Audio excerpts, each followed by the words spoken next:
வணக்கம்ங்க. நீங்க சப்போஸ் ஒரு வக்கீல்ன்னு எடுத்துக்கங்க. ஒரு வக்கீல் எப்படி கேஸ் ஜெயிப்பான் அப்படிங்கிறத பார்க்கணும். எப்படி வந்து ஒரு கேஸ ஆர்க்யூ பண்ணி ஜெயிக்கணும் அப்படிங்கிறத நீங்க பார்த்தீங்கன்னா, ரொம்ப சிம்பிளா நான் சொல்றேன்.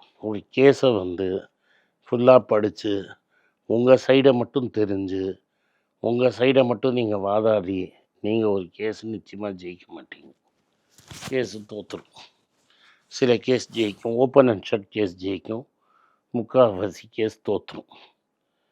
நான் முக்கால்வாசி கேஸை ஜெயிக்கணும், சம்டைம்ஸ் ஜெயிக்கக்கூடாத கேஸை கூட ஜெயிக்கணும். அப்படின்னா என்னன்னா, சிம்பிளாக நீங்கள் உங்கள் பண்டில் ஃபுல்லாக படிக்கணும். அது ரொம்ப இம்பார்ட்டண்ட்டு. அந்த பண்டில் ஆப்போசிட் பண்டில் எப்படி அதை பார்க்குறான் அப்படிங்கிறது உங்களுக்கு தெரியணும். அவனோட ஆர்கியூமெண்ட் என்ன, அவனோட கவுண்டர் ஆர்கியூமெண்ட் என்ன, அவன் என்ன எவிடன்ஸ் வச்சுருக்கான், அதில் என்னெல்லாம் பாயிண்ட்ஸ் அவன் பேசுவான், அவனோட பெட்டராக நீங்கள் அந்த ஆப்போசிட் சைடை ஆர்கியூ பண்ண தெரியணும். உங்கள் சைடை ஆர்கியூ பண்ணால் மட்டும் போகாது. எதிர்கட்சி வக்கீல் என்ன பண்ண போகிறான் அப்படிங்கிறது உங்களுக்கு அப்சைட் டவுன் தெரிஞ்சிருக்கணும். ஒன்ஸ் இது அப்சைட் டவுன் தெரிஞ்ச அப்புறம்தான் உங்களால் எந்த கேஸ் கொடுத்தாலும், எவ்வளோ ஹோப்லெஸ்ஸாக இருந்தாலும் நீங்கள் நல்லா பண்ணுவீங்க. ஸோ ஃபஸ்ட்டு சீக்ரெட் இன் லாயர் பண்ணுறது மற்றவன் கேஸை ஒழுங்காக படிக்கிறது. ஒரு ஆப்போசிட் உங்களோட கிளைண்ட்டுக்கு ஆப்போசிட்டாக இருக்கிற கேஸை கரெக்டாக பார்த்து, ஆப்போசிட்டில் சைட் லாயர் எப்படி ஆர்கியூ பண்ணுவாங்கிறத நீங்கள் முன்னாடியே ஒர்க் அவுட் பண்ணி, இப்படி பண்ணால் இதை பண்ண போகிறேன், இதை பண்ணால் இதை பண்ண போகிறேன்னு நீங்கள் முன்னாடியே இருக்கணும். முக்கால்வாசி லாயர் என்ன பண்ணுவாங்கன்னா, உங்கள் சைடில் இருக்கிற நியாயத்தை மட்டும் எடுத்து சொல்லுவோம். அது ஓகே, நல்ல வேலை. பட் அது வெற்றிக்கு கேரண்டி கொடுக்காது. வெற்றிக்கு கேரண்டி என்னென்னா, ஆப்போசிட்காரன் என்ன பேசுவாங்கிறது உங்களுக்கு தெரிஞ்சிருக்கணும். அவன் என்ன பேசுவான்னு தெரிஞ்ச அப்புறம் அதை எப்படி கவுண்டர் பண்ணணுங்கிறதும் உங்கள் வக்கீல் தான் உங்களுக்கு ஐடியா தரணுமே தவிர, நீங்களா போய் ஐடியாலாம் பண்ண முடியாது. அது மாதிரி ஐடியா பண்ணிங்கன்னா நீங்கள் நிச்சயமாக தோற்றுருவீங்க. நீங்கள் கரெக்டாக புரிஞ்சுக்கணும். இது வெறும் வக்கீலுக்கு மட்டும் பொருந்தாது. இப்போ டிவி டிபேட்லாம் நாங்கள் போகிறச்ச முன்னாடியே எனக்கு என்னென்னா, அவன் என்ன பேச போகிறாங்கிறது முன்னாடியே தெரிஞ்சிடும். அதாவது ஒரு டிவி முன்னாடி போய் உட்காந்து பேசுகிறதுக்குள்ளேயே பக்கத்தில் இருக்கிறவன் தான் என்ன பேச போகிறான்னு அவன் ஈகராக நம்மளுக்கு சொல்லிவிடுவான். அவன்கிட்ட என்னெல்லாம் பாயிண்ட் இருக்குதுன்னு நம்ம டிஸ்கஷனில் பண்ணோன்னா, ஆப்போசிட்கான என்ன பேசக்கூடும், அதை எப்படி நம்ம கவுண்டர் கொடுக்கறது. 4 பேரில் 2 பேர் கட்சிக்காரனாக இருப்பான், மீதி 2 பேர் நியூட்ரலாக இருப்பான். முன்னாடியே பிசி தாஜா பண்ணி இந்த நியூட்ரல்காரனை நம்ம பாயிண்ட் ஆஃப் வியூ கொண்டு வந்துட்டோன்னா இட் வில் பிகம் 3 vs 1. அதாவது நான் என் கட்சியை ரெப்ரசன்ட் பண்ணுறேன், 2 பேர் என்னோட இருக்காங்க, அவங்களும் என்னோடய வியூவுக்கு கன்வின்ஸ் பண்ணிட்டேன்னா ஆப்போசிட் காரில் போட்டு அடின்னு அடிக்கலாம். செவ்வாய்க்கு அடிக்கிற மாதிரி அடிக்க முடியும்.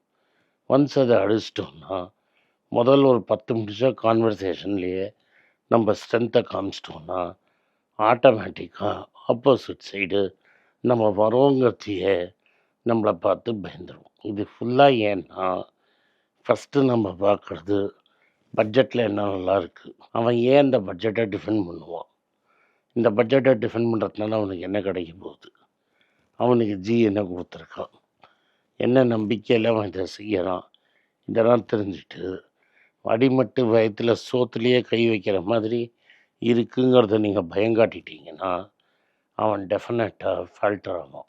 இது ஏன்னா, அவன் பேச போகிற பாயிண்ட்ஸ் எல்லாம் உங்களுக்கு தெரிஞ்சு அதுக்கும் சேர்த்து இப்போவே நீங்கள் ஆர்கியூமெண்ட்ஸ் வச்சிட்டிங்கன்னா எதுக்குப்பா இந்த ஆளோட நம்ம தகராறு பண்ணோன்னு எல்லாருமே போயிடுவாங்க. இது டிவிலையும் இப்படி தான் நடக்கும், கோர்ட்லேயும் அது மாதிரி நடக்கும். டிவியில் அடிதடி சண்டை ஜாஸ்தியாக இருக்கும், கோர்ட்டுன்னு பேசுகிறச்ச அடிதடி சண்டை கம்மியாயிடும். அதனால் நீங்கள் ஒரு காம்படிஷனில் இறங்கிறதுக்கு முன்னாடியே உங்கள் அப்போசிஷன் யார், அந்த அப்போசிஷன் என்னெல்லாம் கைவித்தை வச்சுருக்கான், அவன் என்னெல்லாம் பண்ணுவான், அவன் எந்த கோணங்கித்தனம் பண்ணுவான், எப்படி ஸ்டெப்பு வைப்பான், இதெல்லாம் உங்களுக்கு தெரிஞ்சதுன்னா அவனுக்கு முன்னாடியே போய் அவனுக்கு 10 ஸ்டெப் முன்னாடியே ஒரு ஸ்டெப்பை வச்சு கவுண்டர் பண்ணிங்கன்னா அவன் காணாமல் போயிடுவான். அதனால் உங்களுக்கு வாழ்க்கையில் முன்னேறணும்னா நாட் ஒன்லி உங்கள் சட்டத்தை ஃபுல்லாக நீங்கள் படிக்கிறதுங்கிறது ஒன்று. ஆப்போசிட்காரன் எந்த சைட்லேருந்து ஆங்கிள் பண்ண போகிறான், உங்கள் கிளைண்ட் எப்படி கார்னர் பண்ண போகிறான், எவ்வளோ தூரம் சென்டென்சிங்கில் கேட்பான், எல்லாமே உங்களுக்கு ஒரு ஐடியா வந்ததுன்னா நீங்கள் ஒரு ரொம்ப உற்சாகமாக ஆப்போசிட் சைடுக்கே வேலை செய்வீங்க. இது உலக நீதியே இதுதான். ஏன்னா 300-350 வருஷம் ஆகி கூட இன்னொரு டெமோக்ரஸிங்கிறது ஃபுல்லாக எஸ்டாப்ளிஷ் ஆகல உலகத்தில். இப்போ அமெரிக்காலேயே கேள்வி கேட்க ஆரம்பிச்சிட்டாங்க. ஏன் நாங்கள் இப்படி பண்ணணும், நாங்கள் ஏன் இப்படி பண்ணக்கூடாது அப்படிங்கிற கேள்விகள் நிறைய வர ஆரம்பிச்சிருச்சு. அதனால் நீங்கள் ஒரு வேலை பண்ணுறதுக்கு முன்னாடி உங்கள் ஆப்போசிட்காரன் என்னெல்லாம் வேலை பண்ணியிருக்கான், அதுக்கு எப்படியெல்லாம் நம்ம ரியாக்ட் பண்ணணும் அப்படின்னு முன்னாடியே வருமுன் காப்ப இருந்தீங்கன்னா டெஃபினட்டாக நீங்கள் சக்ஸஸ்ஃபுல்லாக தான் இருப்பீங்க. முதல் நாள் நீங்கள் போய் அவனுக்கு மாலையை போட்டு வர வச்சுருந்தீங்கன்னா இவ்வளோ தூரம் பெரிய ப்ராப்ளமாக அது இருக்கவே இருக்காது. இவனை தேவையில்லாமல் நீங்கள் பிஜேபி பக்கம் விட்டு இன்னும் ஒரு 3-4% ஓட்டு அவனுக்கு போய் சேர்ற மாதிரி நம்ம தான் எஃபர்ட் எடுத்து செஞ்சுருக்கோம். அந்த எஃபர்ட்டை நம்மளுக்கு அட்வான்டேஜ் வர மாதிரி பண்ணிங்கன்னா ஈஸியாக ப்ரோஆக்டிவாக வேலையை முடிச்சுட்டு போயிடுவீங்க. நம்ம அப்ஜெக்ட் வேலையை குயிக்காக முடிக்கணும்னு கிடையாது. உங்களுக்கு இருக்கிற முக்கால்வாசி பேர் கிராஜுவேட் பொலிட்டிக்கல் சயின்ஸ் எப்படி வேலை செய்கிறதுன்னு தான் அதை சுற்றி தான் இந்த மற்ற வேலையெல்லாம் நீங்கள் கற்றுப்பீங்க. நம்மளோட ஃபார்மர்ஸும் அக்ரிகல்ச்சர் வீவர் லேபர்லாம் கூட போன ஒரு வருஷமாக ரொம்ப கட்டத்தில் இருக்காங்க. அதனால் எவ்வளோ சீக்கிரம் மற்றவங்க ஆர்கியூமெண்ட்டை பிடிச்சி அதை உடச்சி புவருக்காக ஒரு கவர்மெண்ட் நடத்துகிறீங்களோ அப்போவே ஃபார் பெட்டர் ஆகிடும். சொசைட்டியும் மோர் ஈக்குவலைஸ்ட் ஆகிடும். More people will join in the upper echelons of society. இதுதான் நம்மளோட ஃபவுண்டிங் ஃபாதர்ஸோட கோல். இதுதான் டிஎன்சிசியோட கோலும். நன்றி, வணக்கம். இந்த வீடியோ உங்களுக்கு பிடிச்சிருந்தனா வீடியோவை லைக் பண்ணுங்கள், எங்கள் சேனலில் சப்ஸ்கிரைப் பண்ணுங்கள், பெல் நோட்டிஃபிகேஷன் தட்டுங்க.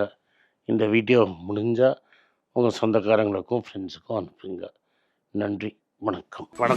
குழந்தைங்களுக்காக ஒரு புஸ்தகம் லான்ச் பண்ணோம். அது ரொம்ப சக்ஸஸ்ஃபுல்லாக இருக்குது. யாருக்கெல்லாம் அந்த புஸ்தகம் போகணுமோ எங்கள் டீமுக்கு கான்டாக்ட் பண்ணுங்கள். கீழே இருக்கிற நம்பர்லேயும் வெப்சைட்லேயும் கான்டாக்ட் பண்ணிங்கன்னா உங்களுக்கு அந்த புஸ்தகத்தை நீங்கள் வாங்கிக்கலாம். மற்ற எங்கள் புஸ்தகமும் அவைலபிள். எங்கள் வெப்சைட் மூலமாகவும் வாங்கலாம். கீழே இருக்கிற வாட்ஸ்அப் நம்பர்லேயும் மெசேஜ் அனுப்பலாம். நன்றி, வணக்கம்.